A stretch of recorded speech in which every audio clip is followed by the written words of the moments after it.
Les presento al doctor Kita Salabanda Díaz. Tiene estudios en Medicina General de la Facultad de la Universidad de Tirana, Albania. Hizo estudios sobre neurocirugía estereotáxica funcional y radiocirugía en el Departamento de Neurocirugía del Instituto Karolinska de Estocolmo. Tiene 2 doctorados. Doctor en Ciencias Médicas, diplomado por la Universidad de Tirana, doctor en Medicina y Cirugía del Ministerio de Educación y Ciencias de España. Tiene la medalla de oro real de la Real Academia Española de Medicina por un estudio hecho en metástasis cerebrales y la encomienda de orden de mérito civil dado por el Rey de España. Bienvenido, doctor Kita. Está con usted todo el grupo de neurocirugía, gran parte del grupo de neurocirugía de la ciudad. Bueno, gracias por invitarme. No sabía de esta reunión y en realidad no he preparado una cosa especial. Me siento muy honrado de estar todos vosotros, todos los neurocirujanos. Y yo en realidad había venido para hablar sobre la CyberKnife y la radiocirugía y la radiación multipernae, pero creo que entre los neurocirujanos estaría más interesante hablar sobre lo que es la radiocirugía, lo que ha evolucionado la radiocirugía y qué podemos hacer con ello. Eso es una conferencia que yo lo di hace unos meses en Salvador, en una reunión similar de la Sociedad Salvadoreña de Neurocirugía. Y aprovecho, está en inglés, pero bueno, las diapositivas están en inglés, lo vamos a entender todo y vamos a hablar entre todos. Si alguien no entiende, pues me pueden preguntar y así vamos a desarrollar. Eso funciona seguro, ¿no? Bueno, ¿qué es la radiocirugía? La radiocirugía es un concepto que se basa en 4 pilares muy importantes. Es irradiación en dosis única, es irradiación en una dosis muy alta, es una irradiación muy precisa y que se emite en un blanco determinado. Sabiendo lo que es la radiocirugía, los 4 pilares que se basa en la radiocirugía, quiero transmitir la cuestión que la radiocirugía es un concepto. La radiocirugía no está relacionada con ninguna máquina, no está relacionado con nada, es un concepto de tratamiento y eso es muy importante que todo el mundo lo sepa porque puede utilizar a lo largo de su vida diferentes tipos de aparatos y la radiocirugía es un concepto. Bueno, eso son lo que la radiocirugía eso funciona. Lo que la radiocirugía nos ofrece, lo que yo le dije anteriormente, una alta dosis de radiación, utiliza una localización estereotáxica. Sí. Con esto. Eso, una localización estereotáxica, mira lo que es aquí, es la localización de un paciente con un marco estereotáxico. Produce una irradiación mínima a las estructuras cerebrales alrededor, que es muy importante para nosotros. Tiene muy pocos efectos secundarios y tiene muy poca morbilidad. Hacer un tratamiento con la cirugía, en realidad hacer una especie de cirugía, aunque no es una cirugía, que no requiere un riesgo de anestesia, hemorragia, infección. El tratamiento se hace en 24 horas. El paciente tiene un regreso inmediato en su vida laboral. Bueno, radiocirugía es una técnica en donde se une un equipo que en mi punto de vista, en mi modesto punto de vista, tiene que ser dirigido por un neurocirujano, si hablamos de radiocirugía cerebral, pero que también tiene componentes donde está un radiólogo, radioterapeuta, oncólogo radioterapeuta y un radiofísico también. Se forman un equipo.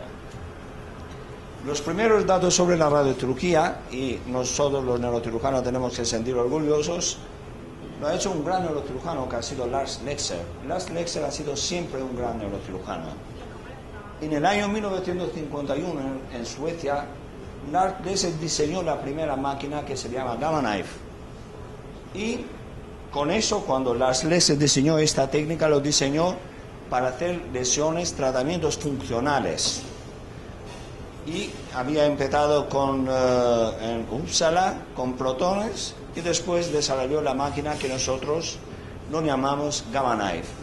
Es interesante que Lars Leser y después varios neurocirujanos intentaron utilizar la radiación en el tratamiento de la neuralgia de trigémino. Bueno, entonces lo que nosotros, esos son, volvemos, digamos, el tema de qué es la radiocirugía en general, y lo que introdujo Lars Leser es que la radioterapia estándar que se hacía hasta entonces hizo posible que se podría focalizar en un sitio determinado en una dosis muy alta. La radiocirugía empezó en los años 50, pero hasta los años 80 la radiocirugía no tuvo una importancia en tratamiento de patología cerebral. Y la radiocirugía en sí mismo tuvo un recorrido muy largo, muy complejo, con factores en pro y en contra, hasta que en los tiempos actuales se ha vuelto una herramienta muy importante en las manos de neurocirujanos, sobre todo para tratar la patología cerebral. Aquí tenéis un poco de historia de todos los importantes neurocirujanos que practicaron la radiocirugía.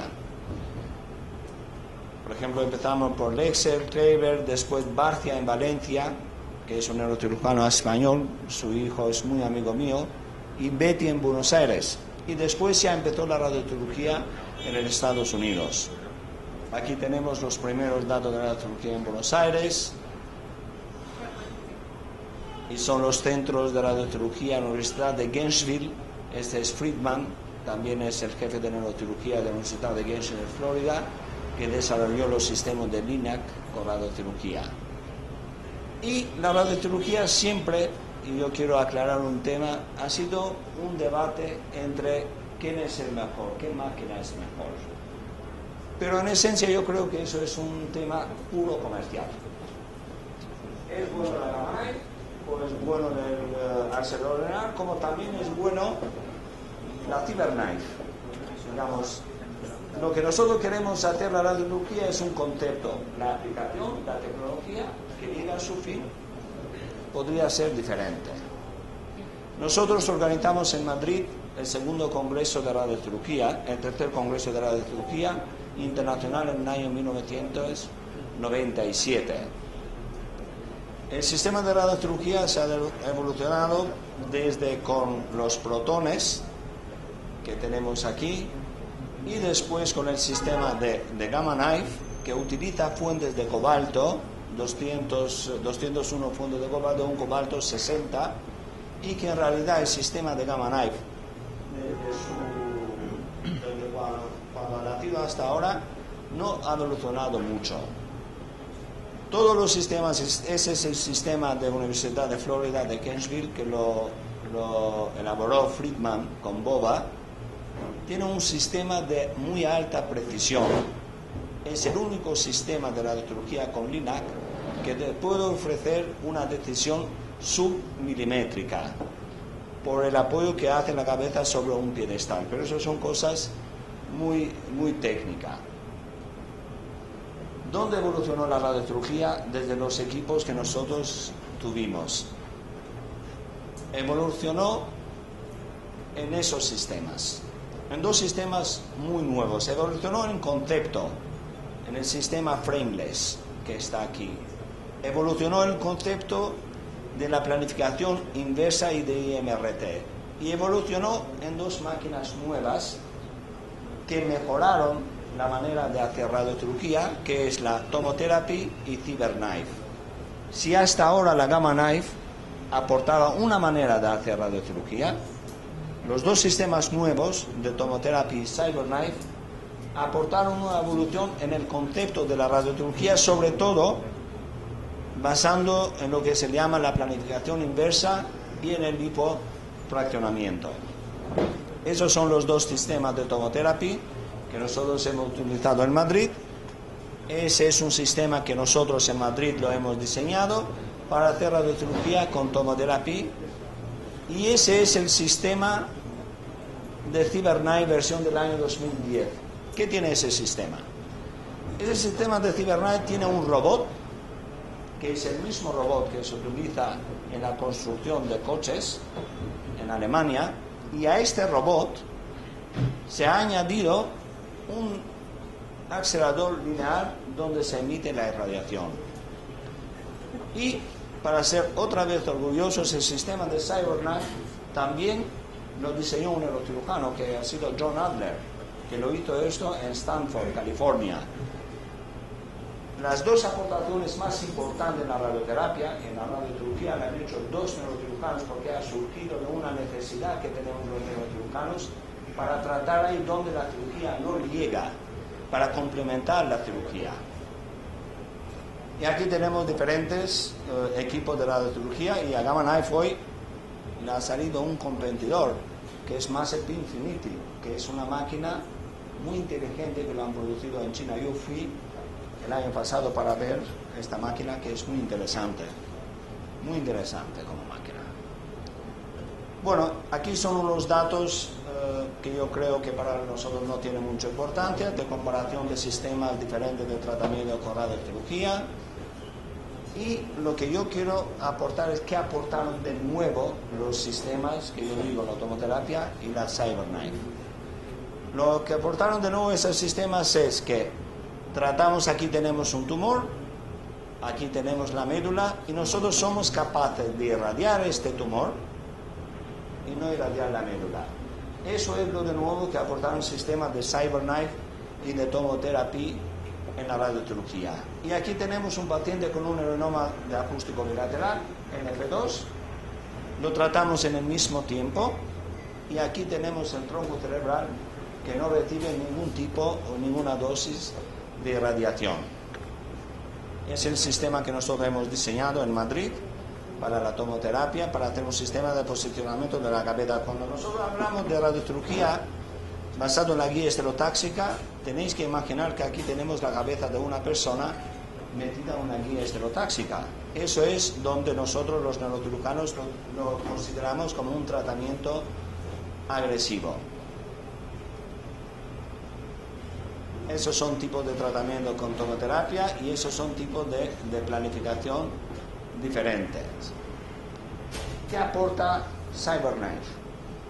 CyberKnife aporta un elemento muy importante en el desarrollo de la radiocirugía, que es el lipofraccionamiento.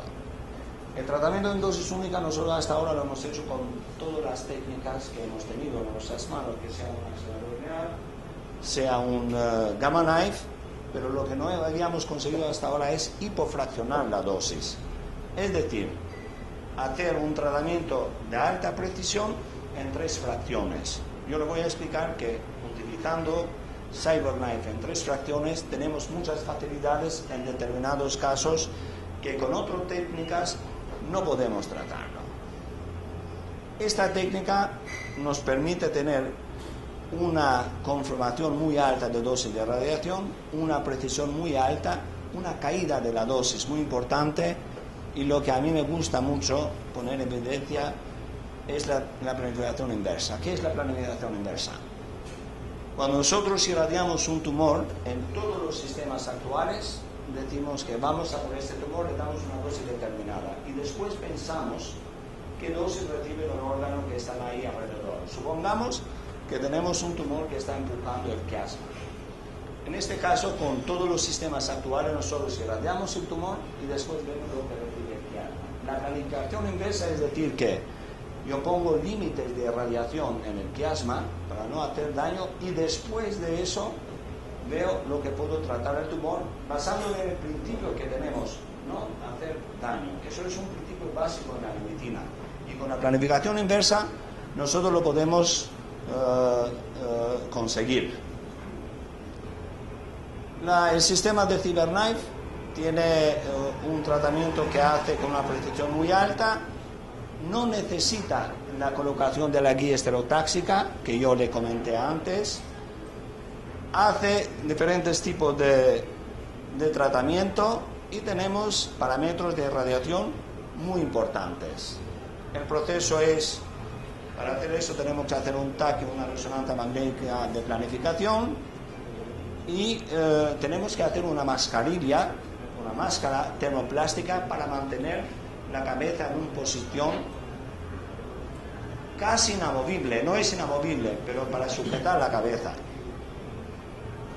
Las indicaciones principales de radiocirugía con CyberKnife es la radiocirugía convencional, tumores periópticos, neuronoma acústico, lesiones espinales, reirradiaciones y tratamiento de tumores malignos. La reirradiación es un concepto un poco de los radioterapeutas. Yo creo que pero nosotros tenemos que saber que en la evolución del tratamiento de gliomas, por ejemplo, todos los mecanismos que tenemos o todas las herramientas que tenemos en nuestras manos ha hecho que la media de sobrevida de un glioma de 6 meses ya ha pasado en 2 años. Pero en esos 2 años muchas veces tenemos recidivas tumorales. Y como tenemos recidivas tumorales tenemos que volver a irradiar. Hacemos una segunda cirugía y después hacemos una segunda reirradiación. La radiocirugía sirve como tratamiento primario, ahora ya entramos en el campo neuroquirúrgico, en metástasis intramedulares. La morbilidad quirúrgica de metástasis intramedulares es muy alta. En malformaciones grandes sabemos que podemos tratar según la escala de Spessler los malformaciones quirúrgicamente grado 1, grado 2 hasta grado 3, pero malformaciones de grado 4 y grado 5 ya son muy difíciles de tratar desde el punto de vista quirúrgico y embolización. Pero no solo eso, malformaciones profundas, como malformaciones de tallo, malformaciones en ganglios basales, que se podrían operar, son pequeños, pero en punto de vista de accesibilidad quirúrgica son muy difíciles por la alta morbilidad. Cavernomas que han sangrado previamente, eso es una pregunta que me hicieron hoy por la mañana y yo le he contestado que para tratar un cavernoma siempre tiene que tener un sangrado antes. Meningiomas múltiples, NF2. Yo he tratado pacientes, he tratado a un señor alrededor de 24 meningiomas en la cabeza. Había operado unos 3 que eran grandes y como es NF2, si sabéis mejor que yo que produce el meningioma, no podemos cubrir la cabeza, hacer como una carrera, abrir y cerrar siempre que hay un meningioma. Pero sí que podemos hacer siempre cuando vemos que crece un meningioma tratar con radiocirugía. Eso es un caso de radiocirugía de una malformación arteriovenosa de gran tamaño, lo tenéis aquí, que en punto de vista quirúrgico es muy difícil operar. Entonces nosotros hicimos tratamiento con radiocirugía en dos volúmenes, que es un tratamiento muy interesante. Eso es el caso que se hizo el primer tratamiento en el 2006. Aquí tenéis la planificación. Y después hicimos un segundo tratamiento en el 2011. Irradiamos la otra parte. Si veis aquí, una parte estaba irradiada, irradiamos la segunda parte. Y ese es un caso también de una malformación arteriovenosa de una paciente joven que este diámetro es de 6 centímetros. En este caso nosotros elegimos, ha sido irradiado con radiocirugía previamente, una técnica de radiación con hipofraccionamiento. Digamos en este caso, yo voy a hablar un poco de qué es el concepto de hipofraccionamiento, por qué lo utilizamos. Lo utilizamos porque si irradiamos en dosis única volúmenes tan grandes como este, producimos un edema importante del cerebro y tenemos una toxicidad y morbilidad muy grande. No podemos tratar esta lesión tan grande con dosis única. Con ninguna de las técnicas actuales que tenemos. La única manera de poder tratar es con hipofraccionamiento, lo que necesitamos nosotros en 5 sesiones, 6 grays por sesión, que por un lado, digamos, en una dosis terapéutica, y por otro lado, no producimos daño al cerebro, porque separando la radiación en días seguidos le damos tiempo al tejido cerebral normal que se puede regenerar. Aquí tenemos también publicaciones sobre el tratamiento de cavernomas profundos con la radiocirugía, sobre todo lo que están en ganglios basales, en tálamos, en el brainstem. La Sociedad Americana de Neurocirugía, en su criterio, dice que un cavernoma se trata con radiocirugía cuando hay por lo menos 2 sangrados, porque nosotros en un cavernoma lo que podemos conseguir es disminuir la frecuencia de sangrado. No hacemos desaparecer un cavernoma como se puede desaparecer la manipulación, que desaparece. Nosotros en España aplicamos el criterio de un sangrado y colocación profunda que no es accesible desde el punto de vista quirúrgico.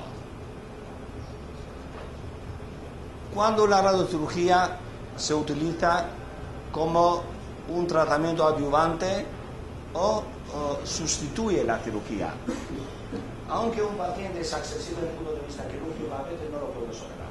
No lo puedes operar por la edad, porque tiene una enfermedad cardíaca, porque es diabético, y al final porque el paciente no quiere. En España ocurre que los pacientes ni siquiera van a operar porque han escuchado el tema de la radiocirugía. Yo os voy a poner un ejemplo de Spetzler en Estados Unidos. Spetzler, sabéis que es un gran neurocirujano, y un día opera a un paciente con un neuronoma del acústico.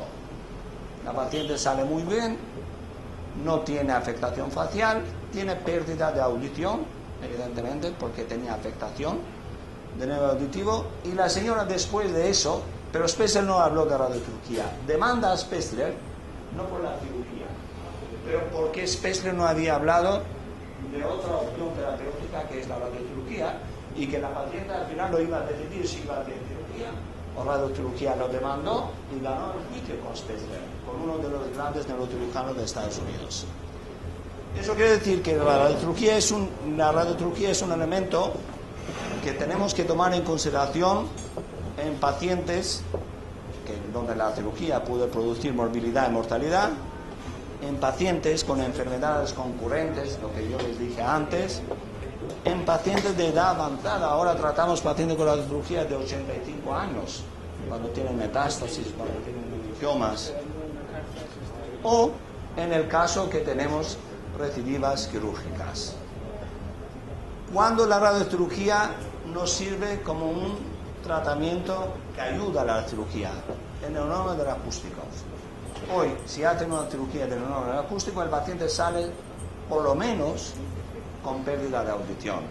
Hemos mejorado mucho en la preservación del nervio facial con una cirugía con estimulación intraoperatoria, pero perdemos en más del 50% de los casos la audición. Con la radiocirugía no. El meningioma del seno cavernoso, intracavernoso.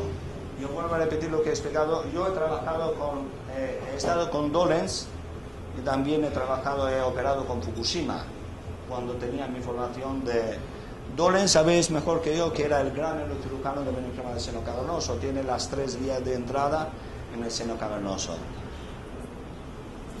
Años atrás, Dolenz en un momento dijo que no operaba más meningioma del seno cavernoso. No lo operaba porque tenía mucha morbilidad. En un estudio que yo lo tengo, nosotros lo tenemos publicado, decimos que en el meningioma del seno cavernoso es importante operar la parte extra seno cavernoso, la pared fuera.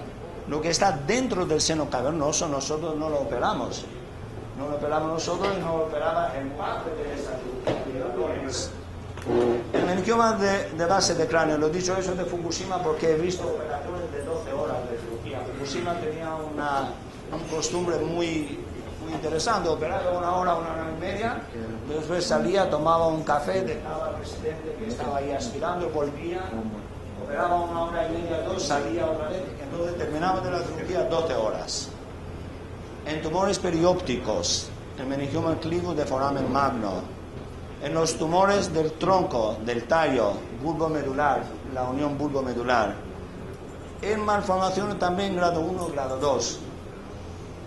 Yo tengo experiencia mía personal que tenemos publicado, quizá va a salir la publicación, que yo tengo cierre de malformación de grado 1, grado 2 sin cirugía, 85% de los pacientes. Con muy buenos resultados. Adenomas de hipófisis, tumores extramedular, neurinoma, meningioma, cordomas y tumores glómicos. Eso es lo que yo le hablé de la publicación que tuve de meningioma de clivus y foramen magno y tratamiento con radiocirugía, que hablaba del tratamiento combinado de cirugía con la radiocirugía. Eso es otra publicación que hemos hecho sobre los meningiomas de seno cavernoso, donde nosotros planteamos esta filosofía: operar la parte extraseno cavernoso y radiar la parte intraseno cavernoso. Aquí lo tenéis, con un resultado positivo de más de 80% en pacientes asintomáticos. En tumores malignos, la radiocirugía tiene indicaciones en metástasis cerebrales, en meduloblastomas, en ependimomas, en meningiomas atípicos, en oligodendrogliomas, en gliomas, en amartomas. Muy interesante la radiocirugía en amartomas. Sabemos que la radiocirugía, amartomas son patologías que producen mucha crisis epiléptica. Después de la radiocirugía de amartomas, desaparecen las crisis epilépticas. Y también sabemos que desde el punto de vista quirúrgico operar un amartoma es muy difícil.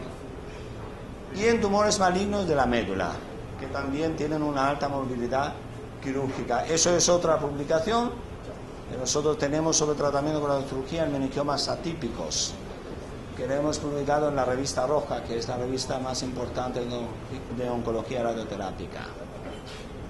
Cuando nosotros utilizamos el hipofraccionamiento, utilizamos en recidiva de gliomas de alto grado, en meningiomas malignos, en metástasis cerebrales, en meningiomas de base de cráneo, en gliomas de low grado, oligodendrogliomas, en cordomas y en condrosarcomas. Esos son unos conceptos de radiación. Bueno, son publicaciones, yo creo que eso se puede, cada uno lo puede buscar. Y ahora vamos a hablar en otra patología. Radiocirugía en neurofuncional. 3 son las indicaciones básicas: en trastorno de movimiento, en el TOC, trastorno obsesivo compulsivo, y la neuralgia del trigémino.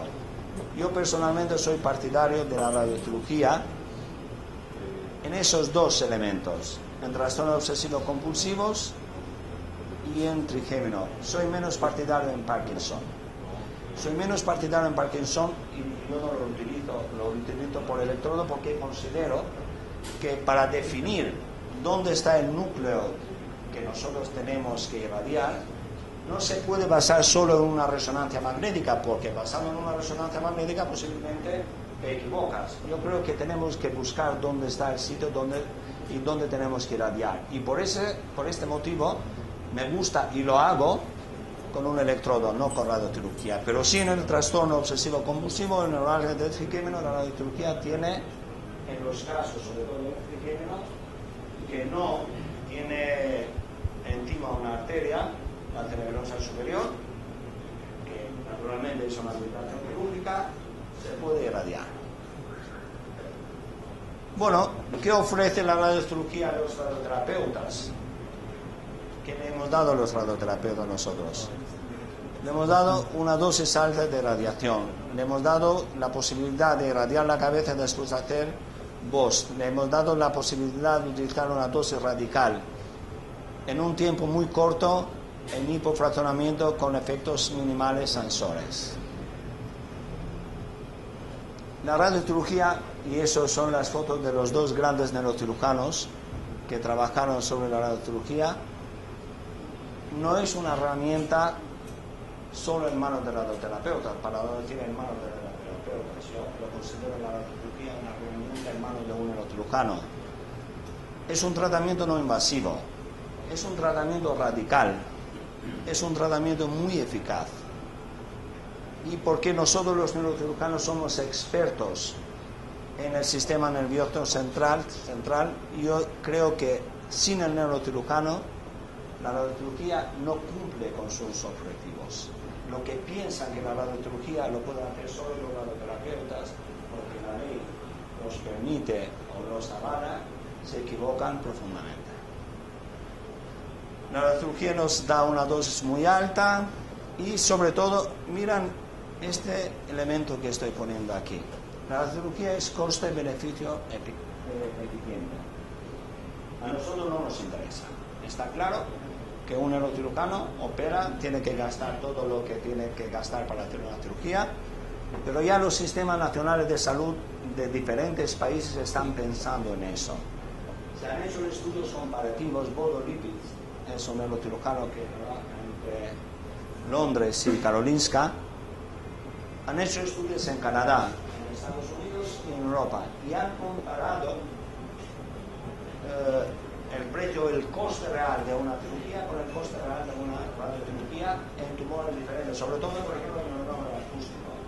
Y ha salido que la radiocirugía es entre 30 y 40% más barata que la cirugía, que el coste total de la cirugía, y tiene los mismos efectos en el control tumoral y tiene muy pocos efectos secundarios. Eso es todo lo que tenemos en el grupo IMO, la tecnología, y gracias por vuestra atención. Creo que no se ha aburrido mucho.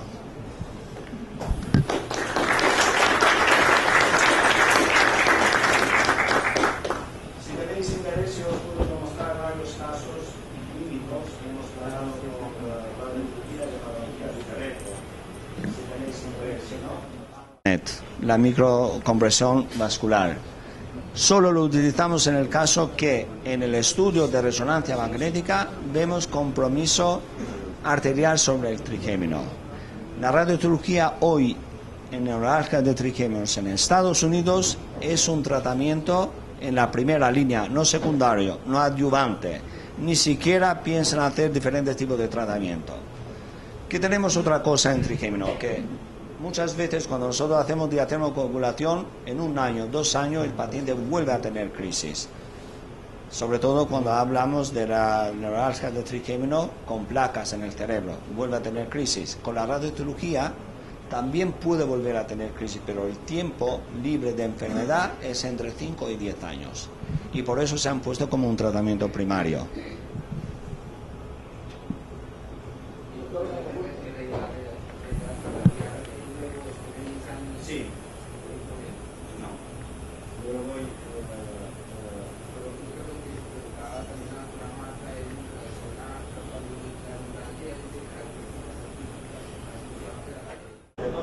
Era la teoría antigua.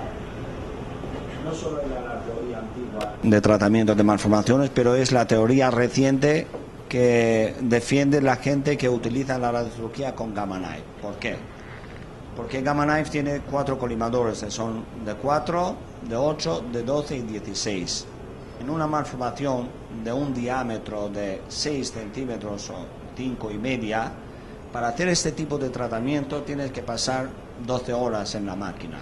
No lo puedes hacer porque tienes que llenar toda esta zona con isocéntrico, como hace Gamma Knife, con eso. Entonces, los de Pittsburgh inventaron la idea de hacer en 2 fases: irradiar, esperar la respuesta, irradiar lo que se queda.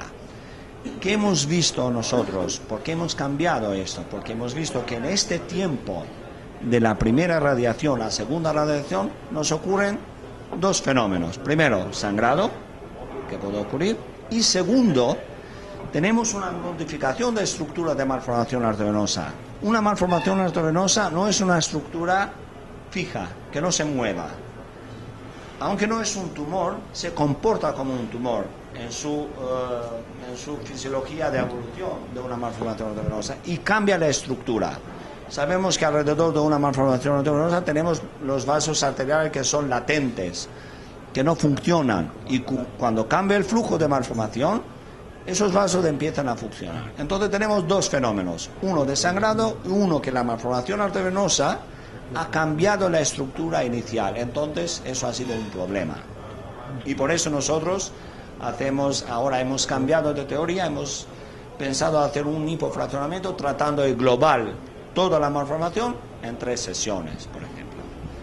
La pregunta, la otra era...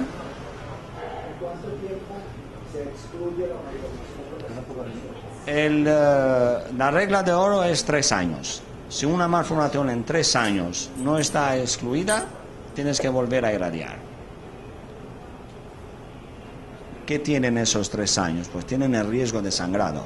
Que esos 3 años, cuando una malformación, hasta que no esté totalmente excluida, tiene un riesgo de sangrado que es de 1 a 3% acumulable anual. Eso es cierto. Lo que pasa es que no hay otra manera de poder tratar esta malformación.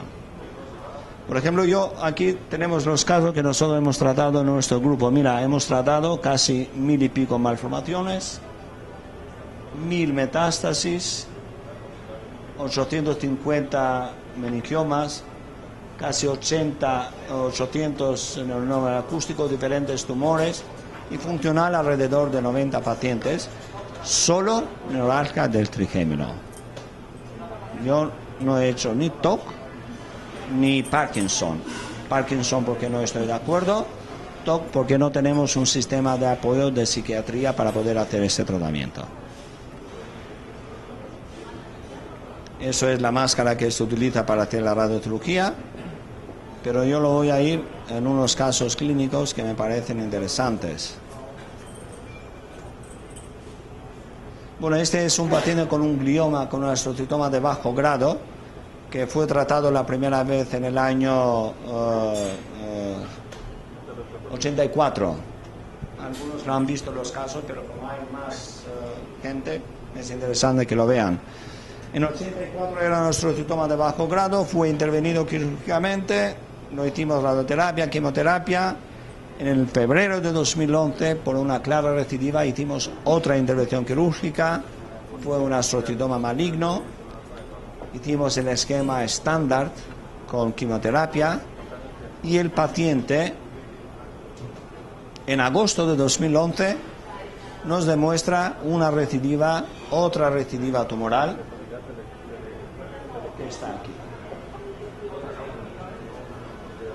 Hacer una tercera cirugía es dramático por este paciente, hacer una tercera cirugía. Entonces lo que nosotros decidimos es hacer un tratamiento con radioterapia. Aquí lo tenéis todo el volumen en el momento de la cirugía, con una técnica de hipofraccionamiento en 5 sesiones. ¿Por qué? No voy a explicar otro fenómeno, lo de la memoria, que lo he explicado hoy por la mañana. El tejido cerebral tiene memoria de irradiación. Es decir, que aunque lo has irradiado 20 años antes o 25 años antes, tiene acumulado en sus células de tejido cerebral este efecto de irradiación. Un tumor no tiene memoria. Es decir, un tumor lo puedes irradiar y lo puedes irradiar y lo puedes irradiar para producir un efecto tóxico sobre las células, pero el tejido cerebral tiene memoria. Como el tejido cerebral tiene memoria, nosotros si aplicamos aquí un dosis de fraccionamiento convencional, como hicieron en el año 84, en 2D o en 3D, y vamos a tener un déficit neurológico muy importante. Por eso, lo que hicimos es un tratamiento con hipofraccionamiento conformado en 5 sesiones, dando tiempo al tejido cerebral para que se pueda regenerar. Este caso es un caso de un paciente con un meningioma de unión bulbomedular.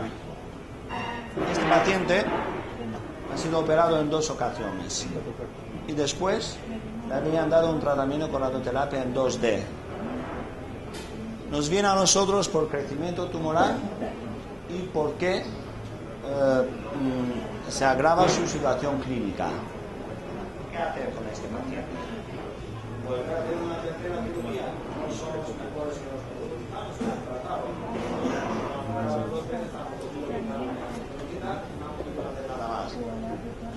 Y lo que nosotros hacemos fue un tratamiento hipofraccionamiento con Tiberknife. ¿Qué problema teníamos?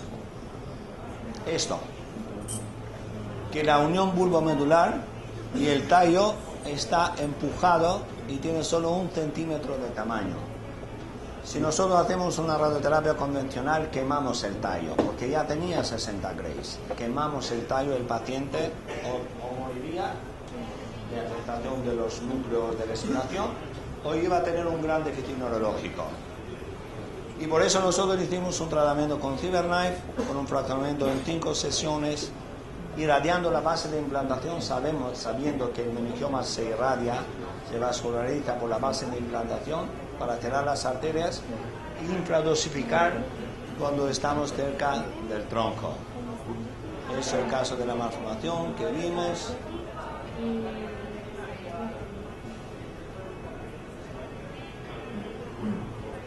Este caso es un paciente de un neurinoma de acústico bilateral.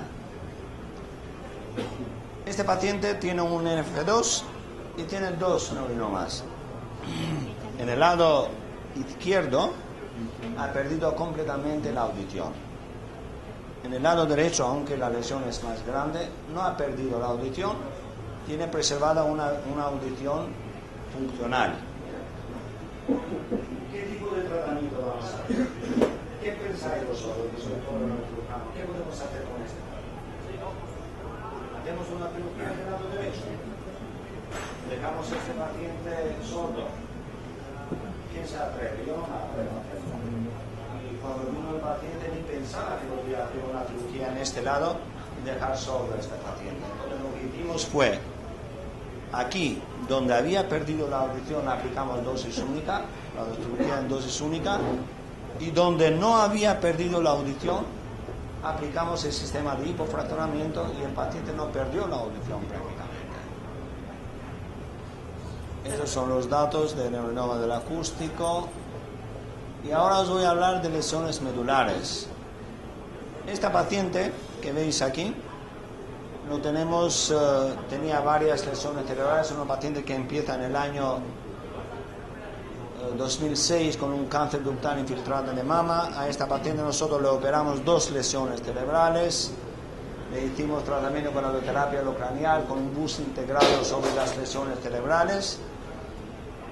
Y aparece en el marzo de 2012 con una enfermedad controlada de todo, con una metástasis intramedular. ¿Qué opción terapéutica tenemos? ¿Pensáis en una cirugía en esta paciente? Hay gente que sí. Hay una serie publicada de metástasis intramedular que sí que piensan en la cirugía, pero tienen una muy alta movilidad. Estas series son un poco más antiguas del invento de la CyberKnife. Nosotros decidimos irradiar con dosis única, 14 Gray, teniendo en cuenta dónde está la lesión. Eso es la planificación de radiación. Y aquí tenéis el estudio de resonancia magnética 6 meses, 7 meses después de radiación. La metástasis prácticamente desaparecido. Esa paciente vino asintomática y se fue asintomática del tratamiento. Es el caso que lo he explicado de un médico con 2 metástasis intramedulares con una enfermedad pulmonar muy avanzada. Este médico sabía que iba a morir. Lo que quería morir es con un déficit neurológico. Y vino con nosotros con una ligera pareja teniendo estas 2 metástasis cerebrales. Una grande y una más pequeña, y nos pidió planteando que la enfermedad a morir. Pero por lo menos intenta que muera sin un déficit neurológico, quiere morir andando. Y murió andando. El paciente no tuvo hasta el final ningún tipo de déficit neurológico porque nosotros tratamos con la cirugía las 2 lesiones. Esa es una malformación autovenosa de una chica joven en nivel D4, D5, intramedular. ¿Qué opción terapéutica tenemos? Intentaron embolizar en 2 ocasiones, lo intentaron en Málaga y no pudieron quedar la mano. ¿Qué opción terapéutica tenemos? Es un tipo de malformación intramedular tipo 2. Es el tipo más accesible para la terapia. ¿Qué opciones tenemos? ¿La cirugía? Sí, pero no más que un la paciente cuando vino solo tenía una hemorragia, vino por una hemorragia, tenía una discreta endoestesia. Nosotros le hicimos tratamiento para la cirugía Lo hicimos en un fraccionamiento. Yo fui hasta Stanford para solucionar este caso, porque era un caso que no había muchos casos publicados. Hablé con la gente de California, les demostré el caso, hablamos con ellos, pensamos que teníamos que hacer un fraccionamiento de 3 sesiones, 7 Gray por sesión, lo tratamos y aquí está la malformación después de la radiocirugía, que casi ha desaparecido. En este caso de esto adenoma de hipófisis operado en 2 ocasiones vía transesfenoidal, que tenemos una recidiva. Aquí tenéis el quiasma. Decidimos hacer un tratamiento también con hipofraccionamiento, con la técnica de planificación inversa, lo que yo les expliqué antes, para poder preservar el quiasma. O este caso de un meningioma de tubérculo uncere operado, era imposible quitar porque era como una piedra. El paciente había perdido la visión en el ojo derecho y tenía preservado la visión en el ojo izquierdo. ¿Qué técnicas podemos utilizar? Si hacemos una radiocirugía de dosis única en este caso, pues sí, le vamos a dejar al paciente sin ver. Entonces nosotros hicimos también hacer un fraccionamiento 5x5, que un fraccionamiento 5x5 por un lado controla bien el crecimiento del tumor y por otro lado no hace daño ni al nervio óptico ni al quiasma. Este meningioma grande, con este paciente yo pacté en realidad. Le dije que tienes un tumor grande, le dije. ¿Se podría intentar hacer una cirugía? Sí, pero vas a tener problemas. Y le dije, intentamos hacer un tratamiento con radiocirugía hipofraccionado y si fracasamos, hemos intentado un tratamiento no agresivo y si fracasamos, lo opero. Pero lo opero ya con unas condiciones que tienes que aceptar, porque tendrás morbilidad y muchos problemas. Y el paciente aceptó esta lógica. Hicimos tratamiento con radiocirugía, hasta ahora el tumor no ha movido ni 1 milímetro. Y si tiene suerte no va a mover, lo hicimos con 5 sesiones por tiempo. Y este caso que lo comenté por la mañana es un caso de un paciente con un hemangiopericytoma medular. Hay muy pocos casos conocidos en el mundo de hemangiopericytoma medular. Casi no existen. Esta es una señora joven que tuve un hemangiopericytoma diagnosticado en 2008. Esta paciente fue operada, fue tratada con tomoterapia y en marzo de 2013 se observa que en varios niveles tenía 7 implantaciones de hemangiopericytoma de D3 hasta D12. Podemos operar, podemos quitar todos los procesos espinosos y después operar. Se puede, vamos a ver con una paciente con una alta morbilidad. Entonces nosotros lo que hicimos es una irradiación con tomoterapia de todo el neuroeje, y después fuimos a cada lesión tratando con radiocirugía con técnica de CyberKnife. Aquí tenéis todas las lesiones que hemos tratado y uno de los casos es que era hemangiopericytoma era bilateral en el medio del cuadro, salía todo en 2 agujeros de confusión y lo tratamos con radiocirugía. Y este es el caso de neuralgia del triquemio que hemos hablado, tratado con técnica de CyberKnife. En el triquemio tenemos un problema. Se dice que el primer fallo de un triquemio en la radiocirugía es no dar al triquemio. El segundo es no dar al triquemio. El tercero es no dar al triquemio. Para eliminar este problema nosotros lo que hacemos, no irradiamos solo el triquemio, si creamos un volumen alrededor del triquemio 1 milímetro de un lado, y así estamos seguros que le damos de lleno al triquemio.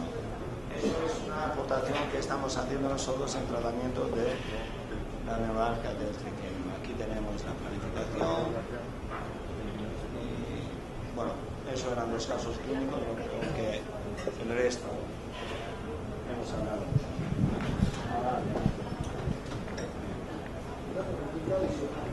¿Cómo? Una pregunta adicional. ¿Con alguna capacidad de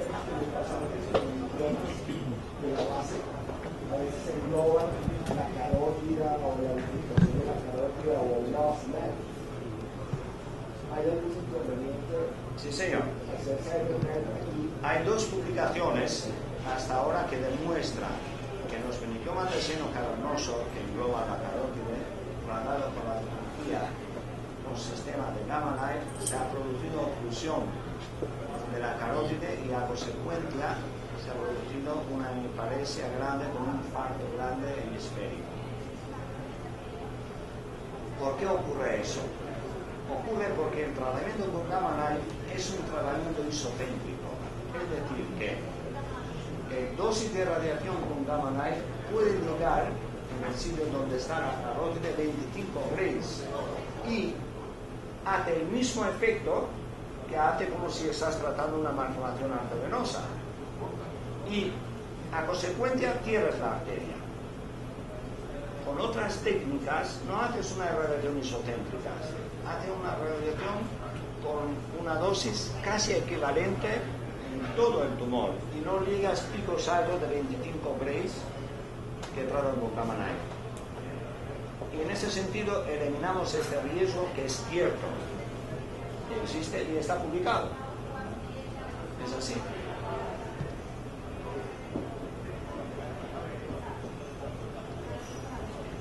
Pacientes pediátricos, doctor, también se tienen que dar, ustedes deberían realizar radiocirugía y las hipótesis que dan ustedes. Bueno, con dosis única, yo he llegado a hacer partidas hace los 3 años, porque es un poco difícil en un paciente pequeño colocar aquí estereotáxica y no lo toleran y todo. Pero sí tenemos una técnica que lo podemos hacer con tomoterapia. Yo lo tengo porque tengo 2 tomoterapias, un Tiberknife y un linaje para la cirugía. Que lo pongo con anestesia general en el paciente y eso no tengo límite de dosis. La puedo tratar también en un año paciente, depende de la patología que tiene. Por ejemplo, tratamos mucho los gliomas del tronco, son los pacientes pediátricos, que no hay otro tipo de tratamiento que no sea un tratamiento con la radioterapia. No trato con la cirugía, lo hago con la radioterapia convencional, con tomoterapia. Pacientes de menor edad que he tratado han sido de 3 años, lo pasamos muy mal, lo pusimos con anestesia, no con anestesia general, hicimos una especie de sedación en una formación arteriosa, porque había sangrado. Digamos, uno se adapta según la situación, según los requerimientos que tiene cada enfermo y cada patología. En el caso de Cyber no hay necesidad de utilizar marcos estereotáxicos. No, el examen no utiliza marcos estereotáxicos, por eso es un tratamiento no agresivo. Yo he puesto con mis manos 3.500 días de estereotáxica, es mucho. Digamos, 3.500 es mucho. Ningún partido no me ha salido corriendo, que no ha soportado, no ha podido y todo. El problema es que tenemos un método que no es agresivo, como es la CyberKnife, que tú no la máscara, puedes conseguir el efecto, porque lo que utiliza CyberKnife utiliza como punto de referencia la cabeza en sí misma. ¿Qué hacemos nosotros? Hacemos un TAC, hacemos una reconstrucción del TAC y cuando ponemos en posición al paciente hacemos 2 radiografías ortogonales. Con 2 radiografías ortogonales tú puedes reconstruir la cabeza. Entonces, el TAC que lo has hecho y las radiografías ortogonales lo pones encima uno por el otro y ves el sitio donde digamos el posicionamiento correcto y empiezas a irradiar. Y por eso lo necesitas, tienes como, digamos, te dirige el cráneo. Te basas en el cráneo para poder irradiar. Y no es agresivo. En el esquema de hipofraccionamiento, si puede hacer por ejemplo 4 o 5 sesiones, tiene que repetir el TAC por el tercer o cuarto por un cambio en la lesión, que ya lesionando no llega a tener cambios. Eso se hace cuando tratas, por ejemplo, cáncer de mama. Pero no es el 5.º día. Después de 10 días el cáncer de mama empieza a reducirse, el tumor. Entonces tienes que hacer lo que se llama la radioterapia de la familia, que es lo que va a atender la radioterapia de la cabeza, en 2 sesiones, no. ¿Por qué? Cuando tú haces una irradiación no tienes un efecto inmediato ni el primer día, ni el segundo, ni el tercero, ni el quinto. Empiezas un proceso. La radioterapia actúa sobre 3 criterios básicos, que es vascular, que cierra las arterias por un proceso proliferativo, y hace 2 cambios celulares. Uno, hace un cambio sobre el ADN, la información de la reproducción atípica que tienen las células, y la otra cosa que produce radicales libres en el espacio pericelular que son tóxicos para la célula. Pero eso no es de un efecto inmediato. Digamos, si yo doy la radiación ahora, eso no ocurre en aquel momento. Incluso en los tumores benignos,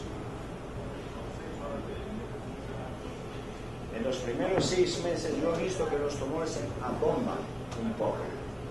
En neurinoma o en meningioma, porque la radioterapia todavía no ha hecho efecto. La radioterapia cuando hace efecto es a partir de los 6 meses. Por entienda el efecto real de la radioterapia, no es un efecto inmediato. En el arte del trigémino sí, porque nosotros producimos necrosis del trigémino, porque eso es lo que tenemos como debe. En el trigémino solo utilizamos dosis de 80 Gray. Si vendemos 80 Gray aquí la quemamos. Y por eso lo utilizamos en el trigémino, porque queremos producir una necrosis en el nervio. Pero con 14 Gray, con 18 Grays, el proceso no es inmediato, es alargado en el tiempo.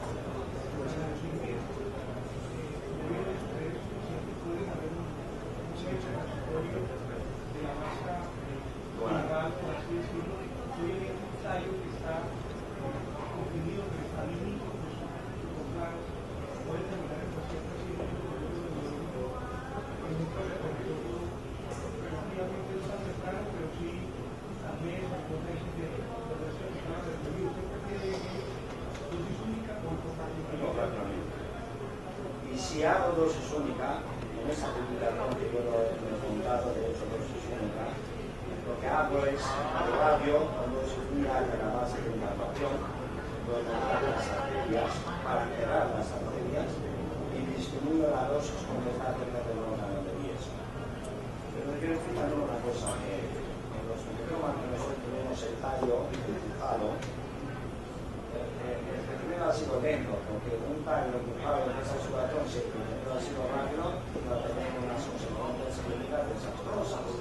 Pero ¿por qué no tiene esa situación clínica desastrosa? Porque el primero del genoma es lento y el tallo poco a poco se ha acostumbrado con esta situación que está, ¿no? Pero en este caso yo, cuando no tenía CyberKnife, y ahora también lo hago, irradiaba mucho la base de implantación, infradosificaba el contacto con el tallo, entonces conseguía que no llega a la irrigación, con la vasodilatación del tumor empieza poco a poco a convertirse en algo sin vida, porque sin sangre este tumor no va a existir, no desaparece, pero sigue ahí con un sin vida. Y eso precisamente para rellenar